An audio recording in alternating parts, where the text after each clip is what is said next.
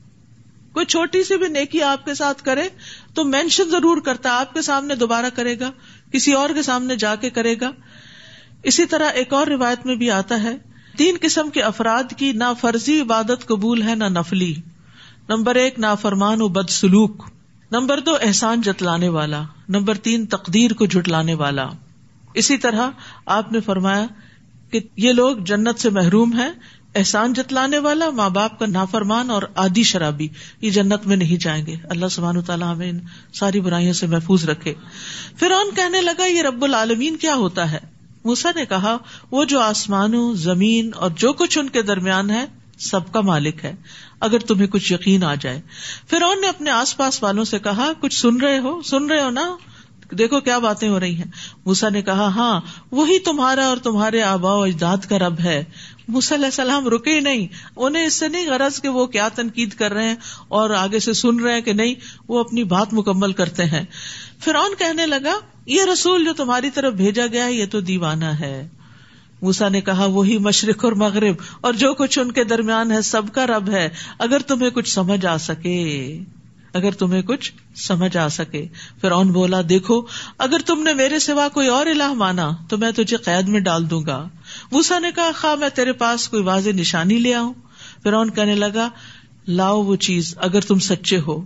چنانچہ موسیٰ نے اپنا عصا پھینکا تو وہ فوراً ہو بہو ایک اژدہا بن گیا. نیز موسیٰ نے اپنا ہاتھ بغل سے کھینچا تو وہ یکدم دیکھنے والوں کے سامنے چمک رہا تھا. فرعون نے اپنے آس پاس والوں سے کہا یہ تو یقیناً بڑا ماہر جادوگر ہے. کیسے جھٹلاتے ہیں لوگ. وہ چاہتا ہے کہ اپنے جادو کے زور سے تمہیں تمہارے ملک سے نکال دے. اب تم کیا مشورہ دیتے ہو؟ کتنا بڑا جھوٹ. کیونکہ موسیٰ علیہ السلام نے کہا تھا بنی اسرائیل کو بھیج دو. وہ بنی اسرائیل کو لینے آئے تھے اور فرعون الزام دے رہا ہے کہ یہ تمہیں یہاں سے نکالنا چاہتا ہے. وہ کہنے لگے اس کے اور اس کے بھائی کا معاملہ التوا میں ڈال دو اور شہروں میں ایسے آدمی بھیج دو جو ہر سیانے جادوگر کو اکٹھا کر کے آپ کے پاس لے آئیں. چنانچہ ایک معین دن کے ایک مقرر وقت پر تمام جادوگروں کو اکٹھا کیا گیا اور لوگوں سے پوچھا گیا کیا تم بھی اس اجتماع میں شامل ہوگے؟ اگر یہ جادوگر غالب رہے تو شاید ہمیں انہی کی بات ماننی پڑے. پھر جب جادوگر میدان میں آ گئے تو فرعون سے پوچھنے لگے کہ اگر ہم غالب رہے تو ہمیں کچھ صلہ بھی ملے گا. یہ ہوتا ہے پیغمبر اور جادوگر کا فرق. پیغمبر کوئی اجر نہیں مانگتا, صلہ نہیں مانگتا, اور جادوگر تو پہلے کانٹریکٹ کرتا ہے پھر اس کے بعد کام کرتا ہے. فرعون نے جواب دیا ہاں صلہ بھی ملے گا اور تمہیں ہمارے ہاں قرب بھی ملے گا, تم ہمارے مقربین میں شامل ہو جاؤ گے. موسیٰ نے جادوگروں سے کہا پھینکو جو بھی تم پھینکنا چاہتے ہو. چنانچہ انہوں نے اپنی رسیاں اور لاٹیاں پھینک دی اور کہنے لگے فرعون کی جے, یقیناً ہم ہی غالب رہیں گے. پھر موسیٰ نے اپنا عصا پھینکا تو جو کچھ جادوگروں نے شوبدے بنائے تھے اس نے انہیں فوراً نگلنا شروع کر دیا. یہ دیکھ کر جادوگر بے اختیار سجدے میں گر پڑے اور کہنے لگے ہم رب العالمین پر ایمان لے آئے جو موسیٰ اور ہارون کا رب ہے. ان پہ حق واضح ہوا اور وہ حق کے آگے جھک گئے کیونکہ تکبر نہیں تھا ان کے اندر. اور فرعون کو تو آگ لگ گئی ہوگی. بول اٹھا تو موسیٰ کی بات مان گئے پیشتر اس کے کہ میں تمہیں اس کی اجازت دیتا. یقیناً یہ تمہارا بڑا استاد ہے جس نے تمہیں جادو سکھایا ہے. یعنی خود اپنی مرضی سے سارے ہرکارے بھیج کے جادوگر کٹھے کیے تھے, اپنے مطلب کے لوگ کٹھے کیے تھے, اب ان کو بھی بلیم کر دیا. یعنی جب کسی انسان کے پاس کوئی دلیل نہیں ہوتی نا تو اس کا یہ طریقہ تھا, وہ بلیم گیم کھیلنے لگتا ہے. یعنی مثلا کسی نے اگر کوئی کام نہیں کیا تو وہ یہ کہنے کے بجائے کہ مجھ سے بھول ہو گئی, دیر ہو گئی, سستی ہو گئی, غفلت ہو گئی, میرا قصور ہے, I was wrong, I am sorry, یہ کہنے کے بجائے دوسرے جس کا کام ہوتا ہے اس کے اندر کی کوئی غلطی نکال لیتا ہے. ہو نہ تو وہ ویسے ہی جھوٹا الزام بھی لگا دیتا ہے کہ تمہاری وجہ سے یہ ہوا ہے. تو یہاں بھی یہی ہو رہا ہے کہ وہ موسیٰ علیہ السلام کو الزام دے رہے کہ یہ جادو بھی تم نے سکھایا, اس کا انجام تمہیں جلدی معلوم ہو جائے گا. میں تم سب کے ہاتھ اور پاؤں مخالف سمتوں میں کٹواؤں گا اور تم سب کو سولی چڑھا دوں گا. وہ کہنے لگے کچھ پرواہ نہیں, ہمیں اپنے رب کے حضور حاضر ہونا ہے. تم نے مارا تب بھی جانا ہے, خود مرے تب بھی جانا ہے, جب جانا وہی ہے تو یہ تو کوئی بڑی بات ہی نہیں کہ اس راستے میں ہماری جان بھی چلی جائے. ہم یہ توقع رکھتے ہیں کہ ہمارا رب ضرور ہماری خطائیں معاف فرما دے گا کیونکہ ہم سب سے پہلے ایمان لے آئے ہیں اور ہم نے موسیٰ کو وحی کی کہ راتوں رات میرے بندوں کو لے کر نکل جاؤ, تمہارا تعاقب کیا جائے گا. یہ ہوتی ہے اللہ کی مدد. اس پر فرعون نے فوج اکٹھی کرنے کے لیے شہروں میں آدمی بھیج دیے. جب پتا چلا کہ سارے نکل گئے ہیں تو پھر سٹ پٹایا اور فوجیں اکٹھی کی اور انہیں کہلا بھیجا یہ مٹھی بھر لوگ ہیں جو ہمیں غصہ دلا رہے ہیں اور ہم یقیناً ایک مسلح جماعت ہیں. اس طرح ہم فرعونیوں کو ان کے باغات اور چشموں سے اور خزانوں اور بہترین قیام گاہوں سے نکال لائے. اللہ کی تدبیر دیکھیے کہ کس طرح سارے ہی گھروں سے نکل آئے, ساری دنیا کے مال متاع پیچھے چھوڑ آئے, ڈوبنے جا رہے تھے. اور اس طرح ہم نے بنی اسرائیل کو ان کا وارث بنا دیا. چنانچہ ایک دن صبح کے وقت فرعونی ان کے تعاقب میں چل پڑے. پھر جب دونوں جماعتوں نے ایک دوسرے کو دیکھ لیا تو موسیٰ کے ساتھ ہی چیخ اٹھے کہ ہم تو پکڑے گئے. یعنی ابھی بنی اسرائیل اپنے اصل مقام تک نہیں پہنچے تھے کہ پیچھے سے فرعون کی فوجیں آ گئی. اب آپ سوچئے ایک طرف سمندر ہے, دوسری طرف فوجیں ہیں, بیچ میں حال کیا ہوگا ان لوگوں کا جو پہلے ہی کمزور تھے، غلامی میں رہے ہوئے تھے، جن بیچاروں کی کوئی بڑی سوچ بھی نہیں تھی. موسیٰ نے کہا کلا ان معی ربی سیہدین، ہرگز ایسا نہیں ہوگا، میرے ساتھ میرا رب ہے، وہ ضرور میری رہنمائی کرے گا کہ اب مجھے کیا کرنا ہے. تو اس سے اللہ کی معیت کا پتہ چلتا ہے کہ اللہ اپنے بندوں کے ساتھ ہوتا ہے. جیسے نبی صلی اللہ علیہ وسلم نے غار ثور میں فرمایا تھا لا تحزن ان اللہ معنا، غم نہ کرو اللہ ہمارے ساتھ ہے. ویسے تو اللہ تعالیٰ اپنے علم کے ساتھ ہر بندے کے ساتھ ہے، ہر بندے کے بارے میں اس کو خوب پتا ہے، لیکن یہاں پر خاص مدد دینے کے لیے ساتھ ہے، وہ معنی مراد ہے. چنانچہ ہم نے موسیٰ کو وحی کی کہ اپنا عصا سمندر پر مارو، چنانچہ سمندر پھٹ گیا اور اس کا ہر ایک حصہ ایک بڑے پہاڑ کی طرح ساکن و جامد ہو گیا. اور اسی جگہ ہم دوسرے گروہ کو بھی قریب لے آئے. موسیٰ اور اس کے تمام ساتھیوں کو تو ہم نے بچا لیا اور دوسرے گروہ کو وہاں غرق کر دیا. اس واقعے میں بھی ایک نشانی ہے، لیکن ان میں سے اکثر ماننے والے نہیں. اور بلا شبہ تمہارا رب ہی ہر چیز پر غالب اور رحم کرنے والا ہے. السلام علیکم ورحمۃ اللہ وبرکاتہ. الحمدللہ، یہ ہمارا 19 پارہ چل رہا ہے اور اس میں ہم حضرت موسیٰ اور فرعون کا واقعہ سن رہے ہیں، اور یہ ہم قرآن پاک میں بہت زیادہ بار ریپیٹ ہوا ہے. اور اس میں ہمیں یہ پتہ چلتا ہے کہ اللہ تعالیٰ کس طرح تکبر کو اللہ تعالیٰ سرنگو کرتے ہیں اور کمزور لوگوں کی کس طرح مدد کرتے ہیں. اور اس میں ہمیں پھر مختلف واقعات ملتے ہیں کہ فرعون نے کس طرح حضرت موسیٰ کی قوم پر ظلم ڈھائے اور اللہ تعالیٰ نے ان کے لیے کیسے آسانیوں والا معاملہ فرمایا، اور کس طرح وہ ایک دریا میں سے نکل گئے اور وہ فرعون کی ساری قوم اس میں تباہ ہو گئی. تو یہ ہے کہ اس میں بھی ہمارے لیے بہت سے سبق ہیں، بہت کچھ سیکھنے کی ضرورت ہے، اور اللہ تعالیٰ ہماری سلسلے میں مدد فرمائے، رہنمائی فرمائے. اور اللہ تعالیٰ سے ہم وہ ساری بھلائیاں، ساری رحمتیں، سارا فضل مانگتے ہیں جو ہمارے پیارے نبی حضرت محمد صلی اللہ علیہ وآلہ وسلم آپ سے مانگا کرتے تھے. اور ہم ان تمام شرور سے پناہ چاہتے ہیں جن سے ہمارے پیارے نبی حضرت محمد صلی اللہ علیہ وآلہ وسلم پناہ مانگا کرتے تھے. ربنا تقبل منا انك انت السميع العليم وتب علينا انك انت التواب الرحيم. سبحان ربك رب العزة عما يصفون، سلام على المرسلين، الحمد لله رب العالمين. سبحانك اللهم وبحمدك اشهد ان لا اله الا انت استغفرك واتوب اليك. السلام علیکم ورحمۃ اللہ وبرکاتہ.